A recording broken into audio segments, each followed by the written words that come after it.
Hello and welcome to my YouTube channel. This is Leslie and today we are making sketches 11 through 15 of Kendra's card challenge number 21. So I am just pulling out all the pieces of 11. I do have already cut out all the papers. If you are interested in watching a cutting guide, I can link InLinkz or Best videos down below. They are actually going through the entire process each month, showing you from beginning to end how they pick papers, how to cut the papers, how to put all the cards together, and what the final products look like. So I can definitely mark those videos down in the description box. Now, if you missed part 1 and part 2, you might want to go back to them, because that is where I show which papers I'm using, because I'm using papers from Doodlebug. I go through which ones I chose, and then I also created the first 10 cards on those videos, so those will also be down below. So this is probably the hardest sketch of this particular challenge, sketch 11. It's really just about lining up all those little pieces about as well as you can do it, keeping an even border all the way around. And then remember, the inside one is actually where you put your sentiment. It is showing a little bit of that cardstock mat. So I did realize as I was making this card and putting these pieces around together that I hadn't quite cut that one piece correctly. That's what I was doing down in the corner. I was measuring it with my grid mat here, so I realized that I was off just enough. And with this one, you do have to be very aware of your cutting. I was off by like a fourth of a quarter of an inch or a fourth of an inch. And I was off just a little bit. My pattern paper was a little bit not straight. It was a bit at a diagonal. So I did fix that off camera, and then I am gluing all my pieces down. I am going to speed that up a little bit just because it gets a little tedious watching me glue each piece. But I am using liquid glue with this just so I have a little bit of wiggle room as that glue dries, just in case I mess up and have to kind of adjust. Now, as I was making the card, I did have a little bit of extra border on that right side compared to the left, but that's okay. Done is better than perfect and never done. And if I was trying to be perfect, it would never get done. So this is the birthday sentiment set from my favorite things. I'm just seeing which one I like and which one looks the best in that space. I am real brave here and just use an acrylic block to put down the happy birthday to you. As you can see, it got a little bit crooked around the happy birthday, but I think it kind of makes it a little bit whimsical to have that bit of movement there. And so it works out for the best, and I like how this card comes out. I do make a little bit of a scene on it with the ephemera from the odds and ends pack that I have.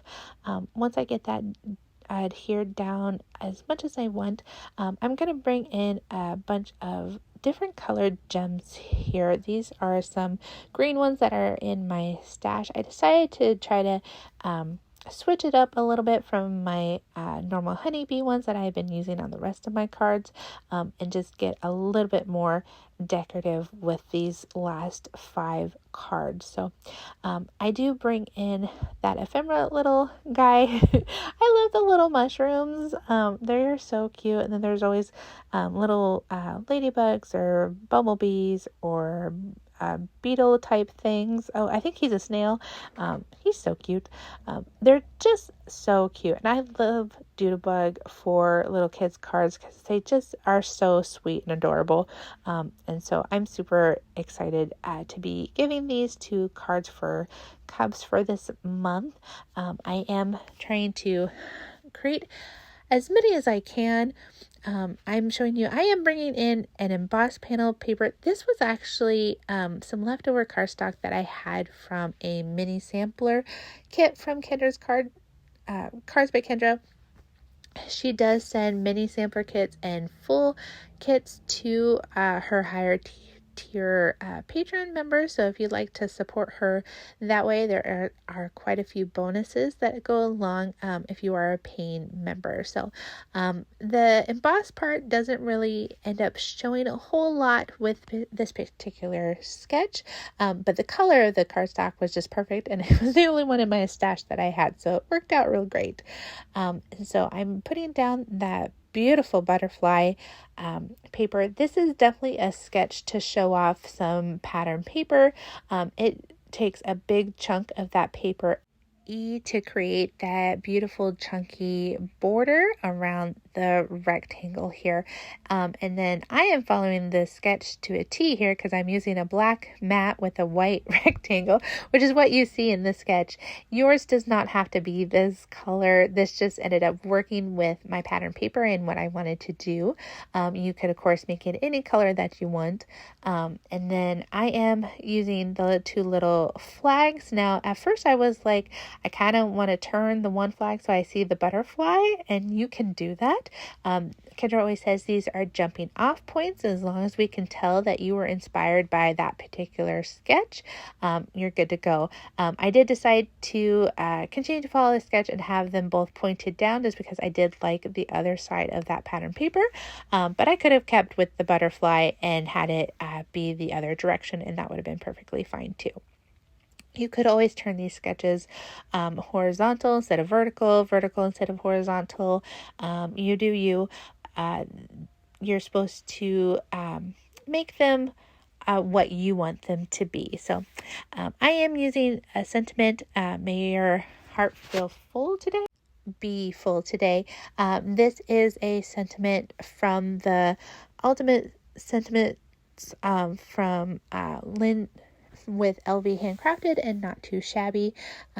She has ultimate sentiment stamps and coordinating dies at Not Too Shabby, and I use them all the time. They are perfect for a quick card just because you do stamp a bunch at a time and cut a bunch at a time, and it just saves so much time. And then I just keep them in a little cup here on my desk for whenever I need a quick sentiment. So here I'm just figuring out kind of how I want my butterflies to be.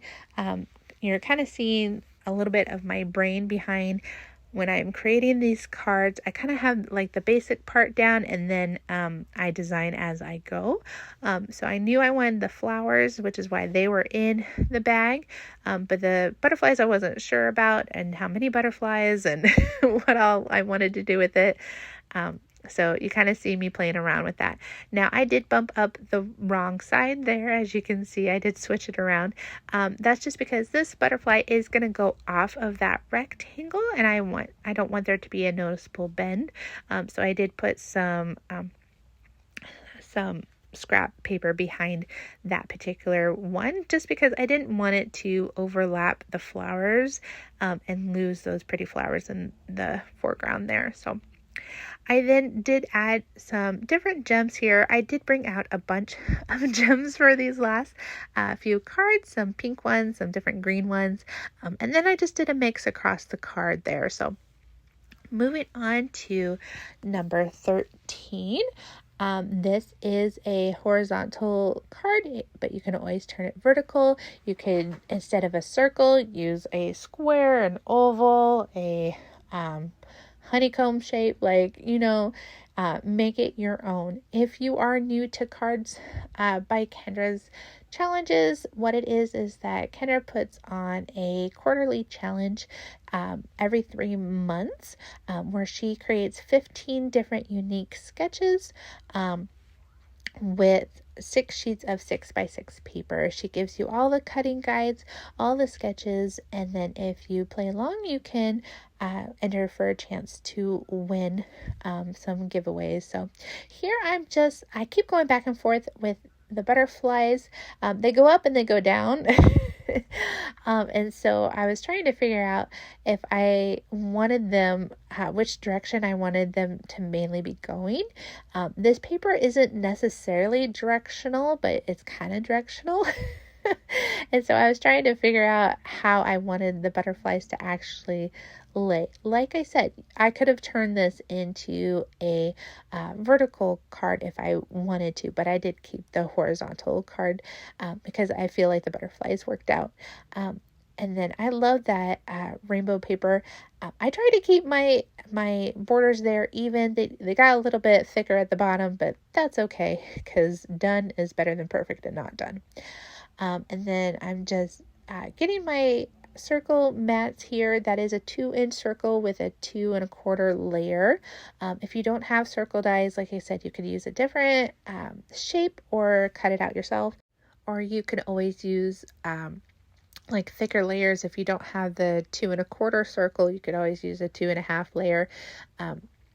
Just use what you have in your stash. These are great cards for stash busting. If you're doing individual cards, they use a lot of small pieces of pattern paper. And so it's definitely a great one to use if you're trying to narrow down your stash. So I'm just trying to kind of figure out where I want my butterflies here and how I want them to go. And then I also need to put a sentiment on this little strip. So I'm bringing in my Memento black ink. I'm being brave with my acrylic block here. And just using Just Flying By to say hello. This is a sentiment strip that was from Spellbinders. It was one of BB Cameron's with her hummingbird set. I'm not sure if it's still in the store because I did personally buy it on one of their big clearance sales. So if it is, I will mark it down below just so you're able to find it easier if you want to purchase it. I just felt like it was the perfect sentiment since, we're going kind of with the butterfly themes, and then any kind of hello, encouragement, or birthday cards are perfect for cards for cubs.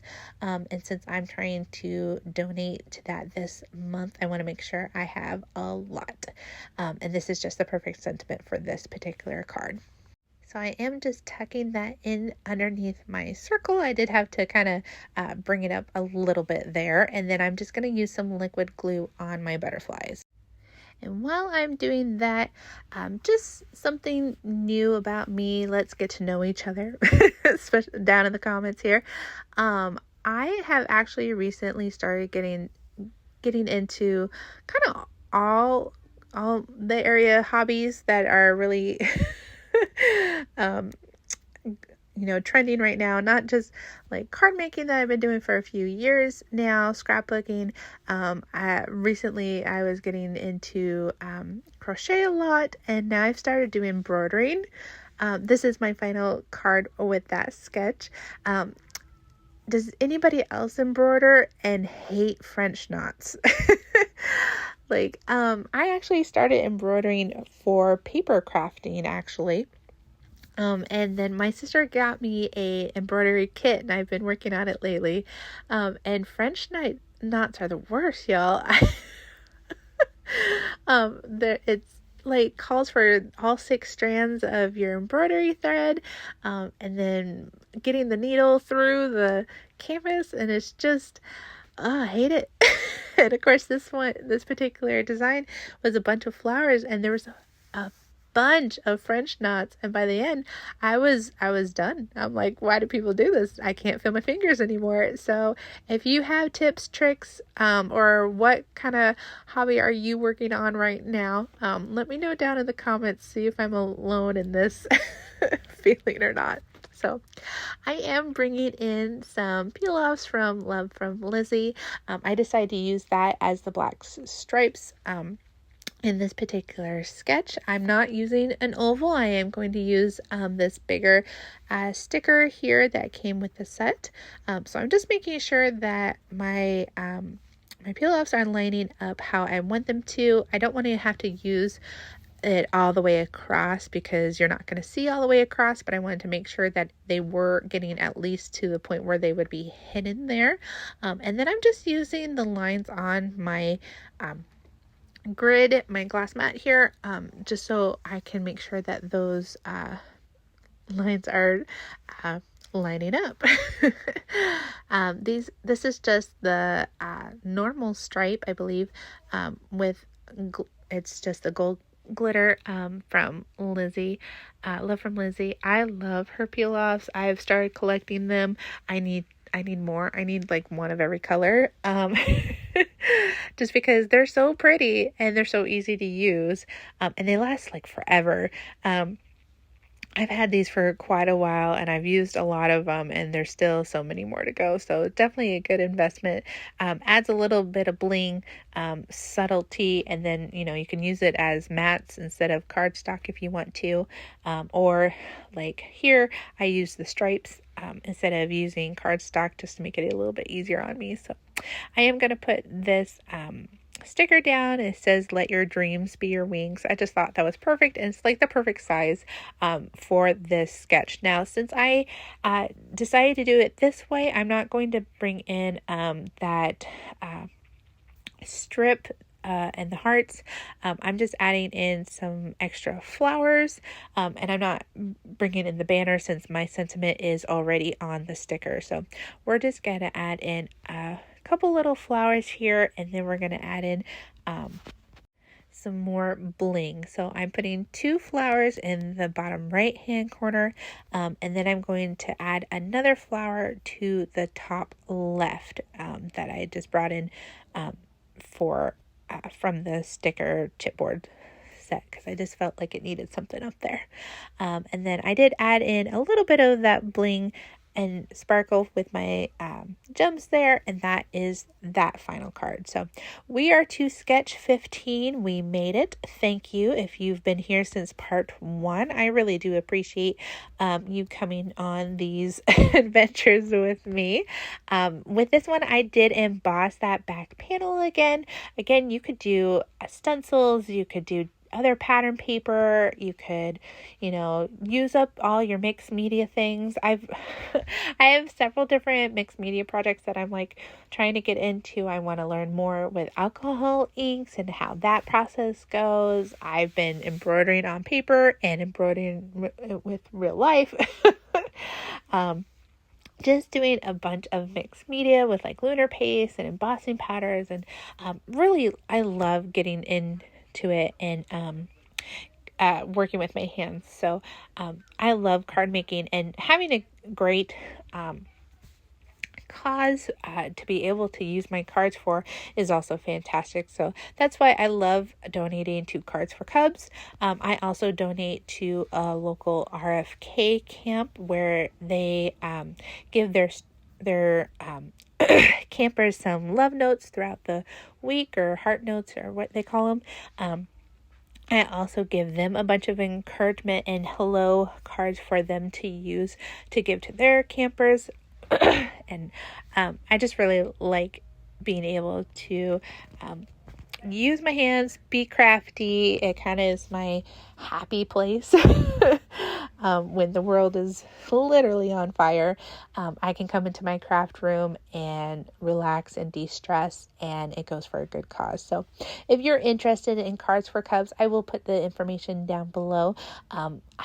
They have a really high goal for this month to get cards out, and I'm happy to help support that as well. So I am using a little bit of extra cardstock behind my sentiment here, just so that it doesn't have a noticeable bend over that pattern paper. Plus it makes it a little bit easier to pop up on that embossed panel. This is just a happy birthday that is part of that ultimate birthday set that I was telling you about earlier. And then I'm also going to put some foam tape on the little sun here so that he gets popped up. It gives them a little bit more dimension. I think it's so cute. And then I added a little bit of bling around the sentiment, and that is my final card. So if you like this video, hit that like button. Let me know down in the comments which was your favorite card. And if you're new here, please subscribe, hit the bell so you know when another video is up soon, and I will see you in another video soon. Thanks for watching. Bye.